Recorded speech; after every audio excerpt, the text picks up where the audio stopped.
स्वागत है आप सभी का अपने YouTube चैनल एजुकेशन अड्डा पर। दोस्तों, मैं हूं मनीष शर्मा। आज की इस वीडियो में पढ़ेंगे एसएससी जीडी में प्रीवियस ईयर में जितने भी सवाल पूछे गए हैं गणित का सभी को। तो आइए शुरू करते हैं फटाफट से बिना देरी किए हुए। एसएससी जीडी में जितने भी सवाल पूछे गए हैं सभी को प्रैक्टिस कर लेने से आपको ये फायदा होगा कि आपको ये पता चल जाएगा एग्जाम में किस तरह के क्वेश्चन पूछे जाते हैं। तो संख्या का गुणनफल 720 है। दो संख्या का गुणनफल दे दिया है कितना है 720 है। फिर कह रहा है एलसीएम दे दिया है कितना है 360 है। तो इन दो संख्या का एचसीएफ क्या होगा। तो देखिए बहुत ही जबरदस्त तरीका है जिससे आप क्वेश्चन को आसानी से बना सकते हैं।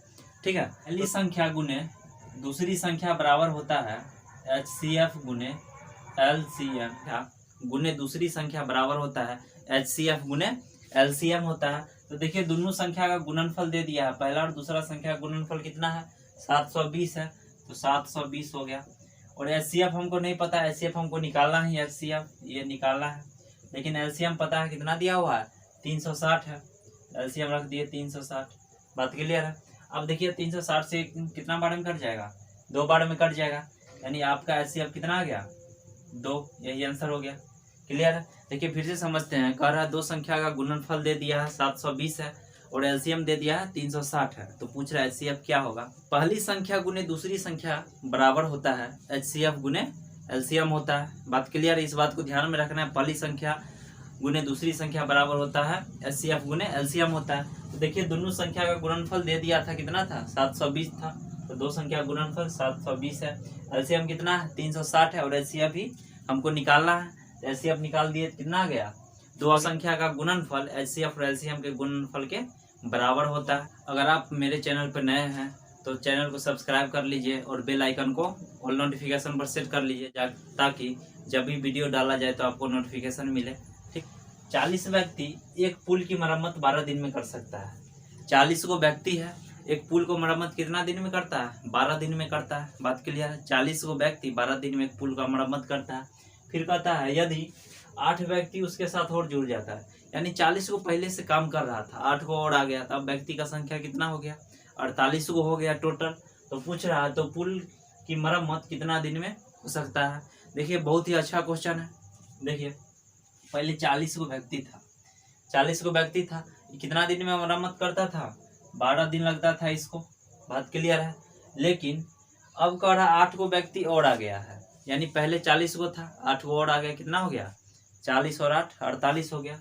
48 को व्यक्ति हो गया। ये कितना दिन में करेगा हमको नहीं पता है, दिन ही निकालना है। ठीक है। तो देखिए 12 से भाग लगा दिए 4 बार में, 12 चौक 48, 4 से कट गया 10, कितना दिन आ गया 10 दिन। यही आंसर हो गया। बात क्लियर है। फिर से एक बार समझते हैं। कह रहा है एक पुल को 40 व्यक्ति 12 दिन में मरम्मत कर देता है। ठीक है। फिर कह रहा है 8 व्यक्ति और आ गया, पहले 40 को काम कर रहा था, 8 को और आ गया, कितना हो गया 48। अब वो कितना दिन में मरम्मत करेगा। तो देखिए 40 व्यक्ति 12 दिन में, 48 व्यक्ति हम मान लिए कितने दिन ही निकालना है हमको। ठीक है। 12 से भाग लगा दिए 4 बार में, 4 से कट गया, यानी कितना दिन आ गया 10 दिन में मरम्मत कर देगा। वृत्तीय बेलन की ऊंचाई 12 सेंटीमीटर है। एक लंब वृत्तीय बेलन है, उसका ऊंचाई दिया हुआ कितना है 12 सेंटीमीटर है। फिर कह रहा यदि इसके आधार की त्रिज्या 21 सेंटीमीटर है, यानी आधार का त्रिज्या भी दे दिया 21 सेंटीमीटर है। तो पूछ रहा है बेलन का पृष्ठीय क्षेत्रफल क्या होगा। ये तो बहुत ही आसान है। ठीक है। देखिए बेलन का पृष्ठीय 2 पाई RH होता है। यही होता है बेलन का पृष्ठीय क्षेत्रफल। तो देखिए 2 गुने पाई का मान 22/7। आर कितना है, आर हमको दिया हुआ है 21 सेंटीमीटर है त्रिज्या, तो 21 सेंटीमीटर है। ऊंचाई कितना है 12 है, ऊंचाई 12। कुछ करना ही नहीं था। देखिए 7 से भाग लगा दिए, कितना बार में कट गया 3 बार में। तो गुना कर दीजिए 22 दूनी कितना हो जाएगा 44 गुने ये 12 तिया 36 हो जाएगा। दोनों को गुना कर देंगे 84, यही आंसर हो जाएगा। क्लियर है। देखिए फिर से समझते हैं क्वेश्चन को। क्वेश्चन बहुत ही आसान था। देखिए कह रहा है एक लंब वृत्तीय बेलन की ऊंचाई 12 सेंटीमीटर है। यदि इसके आधार की त्रिज्या 21 सेंटीमीटर है तो बेलन का पृष्ठीय क्षेत्रफल क्या होगा। तो बेलन का पृष्ठीय क्षेत्रफल क्या होता है 2 पाई RH होता है। ठीक है। तो देखिए 2 गुने पाई का मान 22/7 गुने आर त्रिज्या कितना दिया हुआ है 21 सेंटीमीटर है, 21, और ऊंचाई कितना है 12 सेंटीमीटर। तो 7 से भाग लगा दिए, 3 बार में कट गया। तो 44 गुने 36, 12 तिया 36, कितना आ गया 1584 आ गया। बात क्लियर है। देखिए, जो दोस्त एसएससी जीडी का तैयारी करते हैं उनके लिए ये वीडियो बहुत ही लाभदायक होगा, क्योंकि इस वीडियो में जितने भी मैथ के क्वेश्चन करवा रहे हैं, अगर ये अच्छे से आप प्रैक्टिस कर लेते हैं, इससे आपको ये पता चल जाएगा एग्जाम में किस तरह के क्वेश्चन पूछे जाते हैं। इसमें सबसे पहले आप बोडमास का नियम पढ़े होइएगा, ठीक है। तो देखिए, सबसे पहले किसका काम करेंगे, ऑफ वाला का काम करेंगे, बात क्लियर है। तो देखिए, इसको क्या लिख सकते हैं, 14 भाग है तो ये बट्टा में चले जाएगा, 14/49 -3। अब ये भागा 7/2 गुने 5। पहले इसका ऑफ वाला का काम करेंगे, ठीक है। तो देखिए कितना हो जाएगा, 14 से भाग 7 दूना 14 और 7 7 49, यानी 2/7 -3 भागा। अब देखिए इसको गुना करेंगे 7 को 5 से, तो कितना हो जाएगा 35। तो 7 5 35/2। बात क्लियर है। देखिए आ गया 2/7 -3। अभी इसको भाग है, भाग लगाएंगे तो ये उलट जाएगा, गुने 2/35 हो जाएगा। बात क्लियर है। देखिए ये बट्टा में चला जाएगा 35 और बट्टा में 2, 3 गुने 2/35। देखिए अब तो आसान हो गया, 2/7 -3 दूना 6/35।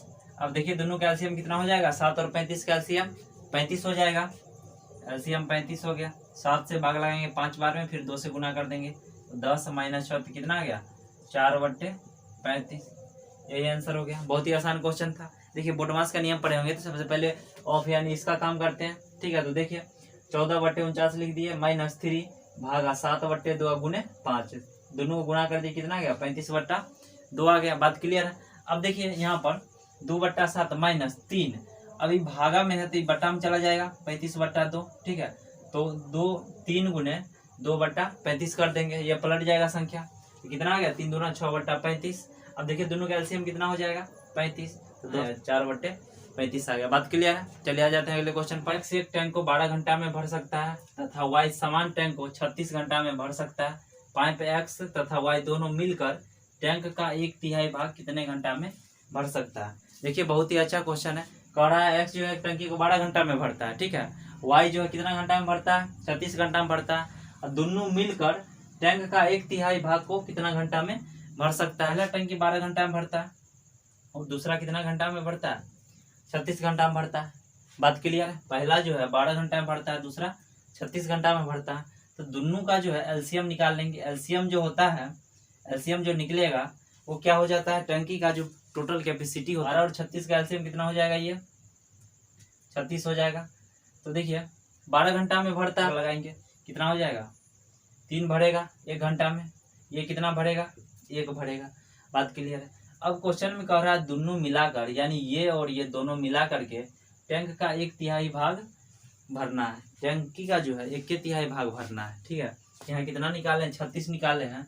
देखिए 36 पूरा नहीं भरना है ये, ठीक है। इसका 1/3 यानी 1/3 भरना है, कितना आ गया 12, ठीक है। अब दोनों मिला के भर कितना रहा है, ये 3 भर रहा है और ये टोटल 4 भर रहा है, तो 12/4 कितना आ गया 3 घंटा। बात क्लियर है। फिर से समझते हैं। देखिए क्वेश्चन बहुत ही आसान था। पहला 12 घंटा में भरता है और दूसरा 36 घंटा में भरता है, तो दोनों का एलसीएम ले लिए, कितना हो गया 36 हो गया। 12 से भाग लगा दिए, 36 में 3 हो गया और ये 1 हो गया। बात क्लियर है। अब देखिए पूरा इसका 1/3 कितना होता है 12 होता है। तो देखिए दोनों मिला करके 3 और 1 4 हो जाएगा, तो 12 में 4 से भाग लगा दिए, कितना आ गया 3 घंटा आ गया, ठीक है। चलिए आ जाते हैं अगले क्वेश्चन पर। ए बी तथा सी एक व्यापार शुरू करने के लिए क्रमशः 14,000, 18,000 तथा 24,000 रुपया निवेश करता है।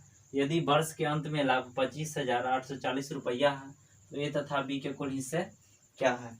देखिए बहुत ही आसान क्वेश्चन है, ठीक है। देखिए इसमें ये कितना रुपया लगाता है 14,000 लगाता है। बी कितना लगाता है 18,000 और सी लगाता है 24,000 रुपया, ठीक है। यहाँ से तीनों का हम अनुपात निकाल लेते हैं। देखिए 3 0 है ना, 3 0 इस पे भी है, काट हटा दिए। अब 2 से भाग लगाएंगे तो 7 दूनी 14, 9 दूनी 18, ये कितना हो जाएगा 12। बात क्लियर है। अब देखिए रुपया जो है वर्ष के अंत में लाभ कितना का हुआ है 25,840 रुपया का हुआ है।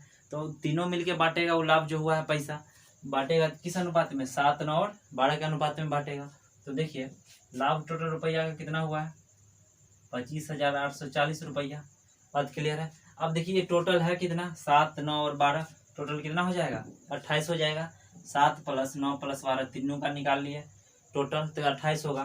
तो देखिए अनुपात में टोटल 28 है, रुपया में 25,840 रुपया है टोटल। तो टोटल का तुलना टोटल से कर देना है। 25,840 रुपया टोटल 28 है। बात क्लियर है। अब जिसका निकालना रहता है उससे गुना करते हैं। तो निकालना किसका है, ए तथा बी का कुल हिस्सा। तो देखिए ए और बी का कुल हिस्सा कितना है टोटल 9 और 7 16 हो गया। तो 16 से गुना कर देंगे, ठीक है। अब 2 से भाग लगा दीजिए, कितना बार में कट जाएगा 14 बार में। ये कितना बार में कट जाएगा 8 दूना 16।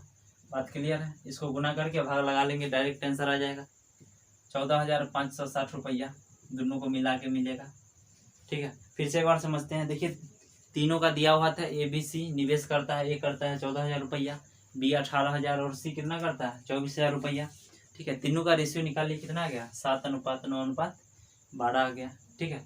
अब देखिए वर्ष के अंत में लाभ हो रहा है 25,840 रुपया का। वो जो लाभ हो रहा है तो तीनों बांटेगा, ठीक है। जिस अनुपात में है 7, 9 और 12 के अनुपात में तीनों रुपया बांटेगा।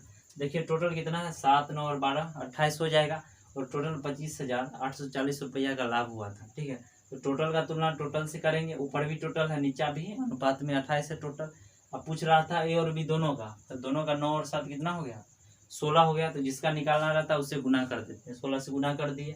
अब 2 से भाग लगाए, 14 बार में 8 बार में कट गया, ठीक है ना। एक कार 54 किलोमीटर प्रति घंटा की गति से एक निश्चित दूरी को 7 घंटा में तय करता है। समान दूरी को 6 घंटा में तय करने के लिए कार की गति क्या होनी चाहिए। देखिए इस क्वेश्चन में क्या क्या दिया हुआ है, पहले कह रहा है 54 किलोमीटर प्रति घंटा की गति से एक निश्चित दूरी को 7 घंटा में तय करता है, यानी समय दिया है और चाल दिया है।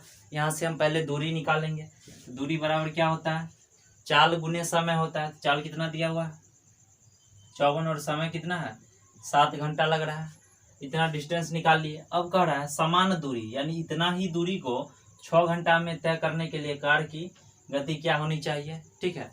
तो डिस्टेंस तो इतना ही रहेगा, इसको 6 घंटा में तय करना है। तो निकाल लीजिए चाल बराबर, चाल बराबर क्या होता है दूरी बटा समय। तो दूरी कितना है 54 गुने 7 और बट्टा समय कितना है 6 घंटा लग रहा है।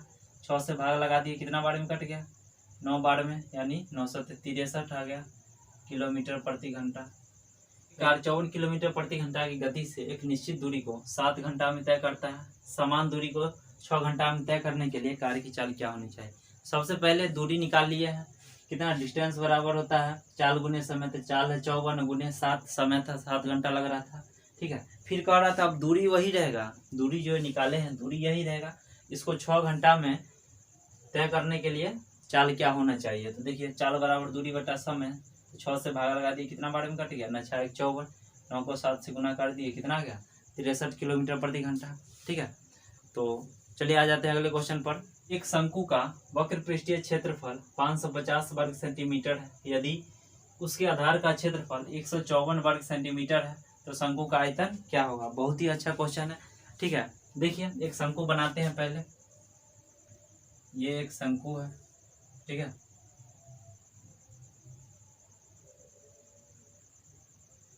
शंकु है, ठीक। ये त्रिज्या हो गया, ये एच और ये एल हो गया,